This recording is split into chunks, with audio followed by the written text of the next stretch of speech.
Hello, welcome to the demo of jamming one satellite from another satellite. Now we are here in the interface of the SDK, which stands for Software Toolkit. We're gonna go and create a scenario, and then we're gonna just call for a scenario jamming a scenario. And we're just gonna click OK. We don't need anything else. And it's gonna reconfigure. Then it's gonna show us three things. It's gonna show us the 2D map, the 3D map, and the object selection. The object selection is where you can put your satellites, ground station, and whatnot. Now that we have this, we're gonna go ahead and start with the objects. We need three things. We need two satellites, one the Gemini and one the actual legitimate satellite, and the other one is the facility. We're gonna start with the facility. We're gonna go here. We're gonna go from standard object database. Click insert, and then we're gonna go as country for the filters, and then we're just gonna put Colorado, and click on search. Then here, we're gonna click on the Colorado base, and click insert, and it's gonna translate all the longitude and latitude and all the information we need to know about the facility. As you can see, now it's in the map 2D map and the one in the 3D map. Now we're going to do the same for the legitimate satellite. We're going to click on satellite, and we're going to click from standard object database, click insert. The thing will show up, and we will use the Starlink 3197. I'm going to click it, click on search, and I will have those. I'm going to have the operational one, and I'm going to insert that. And it's going to do the same thing as the facility. I'm going to take all the TLEs and all the information that we need to know for the satellite. We're going to close that and do the jammer. We're gonna click that, and we're gonna put the same TLE and information as the Starlink, because we're gonna have the same satellite um, information and orbit, so we can have the same time slots and the same distance. For simplicity, we're gonna have the same distance. It can be bigger, it can be lower, and this mission scenario you can do any of them. But for that, we need to get the information for the Starlink, so we're gonna close this, and then we're gonna go in Starlink, and then we're gonna see the TLE, which we click on preview, and all this is the TLE information that we need. So now I'm gonna put all this information into the satellite. So I'm gonna click insert and go define properties, click insert. This is where we're gonna put all the information and put it in here. Now for simplicity, I'm just gonna add it. After filling out that information, we go and click apply, press OK, and you can see we have another one. For that, we're gonna call it jammer. We're gonna rename it. Now, as you can see, we have two satellites pathways, relatively same, and they cross through the Colorado base. Now we gotta insert the receiver, the transmitters, and the sensor. We're gonna go with the sensor first, and what the sensor technically does is it's looking for the transmitter. It's trying to catch into anything it can. Now we'll be into the Colorado base because it's the line of sight. Click OK. And for this, we're gonna click on 5 degrees so we can expand the angle more. We're gonna leave it in simple conic, and then we're gonna go pointing, and then we're gonna go target it, and then just pass first both satellites in there.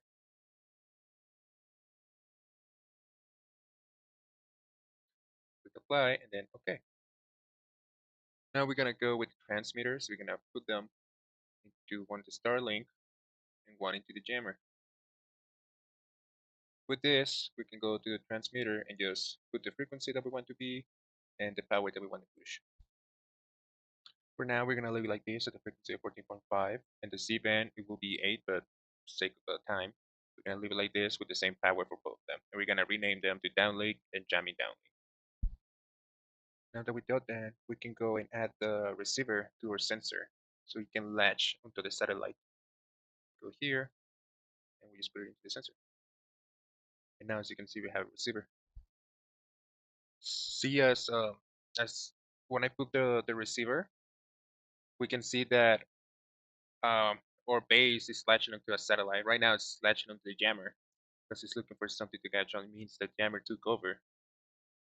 But we need to figure it out if it's connected. So for now, we're gonna go ahead and do the configurations.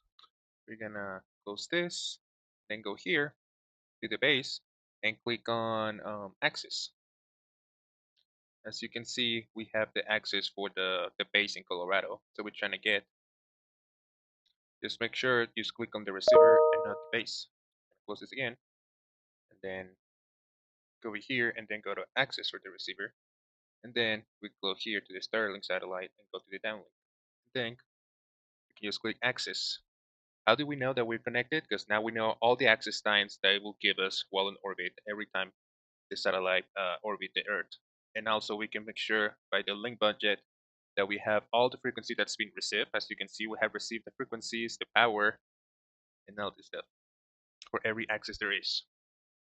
So here we're just gonna focus on two things: the carryover noise and the bit rating. But we haven't jammed the satellite yet. What we gotta do is put the go to the interference and put the jammer as the or interference satellite. For that, we're gonna close all this and then go to receiver, go to properties, then we go to the interference tab. Here we're gonna use, and then we're gonna click on the downlink and assign the transmitter. Then we're gonna hit apply. Okay. Now as you can see, I'm both connected by the line C. I'm connected to this satellite, but I'm receiving more power from this because it latched onto first because it had the same power, but they're just fighting into that. But if I push more power into the Starlink, it will get connection back. Then if you want to know more information about the interference, we just go to the axis again, go to Force and Graph Manager, and we just click on the link budget interference, and we can check the reports there. As you can see, it tells you the gain and the free space loss that we're dealing with in every axis. As you can see, it's almost zero because the jammer took over. And you almost more information, you got the bandwidth, and you got the bit rating, and here's the most important thing that we looked up, is the bit rate on EV over noise plus interference. So here's are the deviations, the decibels of power that we're receiving because we're getting interfered. Then if we want to look more into graphics, we can go to reports and click carrier over noise plus interference. We click here, and it's going to show us the interference that the satellite to or Starlink's giving us. We can check from 60 seconds to 1 second. It can show us more stuff. Click enter and see this just increases. For this, all the more rated decibels now. We got 5.0. And the global this tool is because it has a lot of important tools that you can use, like the link boundary interference, the signal to noise ratio that we use, and the signal to noise ratio plus interference. Then if we wanted to make it look prettier and more iconic, we can go to receiver, go to 3D attributes, you enable show volume and enable the azimuth, and put the gain scale to 0.1 and the azimuth to 1 degree. Click up and click OK, then go to color base, right click, and then just put zoom to. And you gotta render. It will show you how the signal is getting received. As you can see in 3D in 3D version the signal of the jammer, which is this one, and the signal of our satellite, legitimate satellite that's getting intercepted. And this concludes my demo presentation. Thank you very much.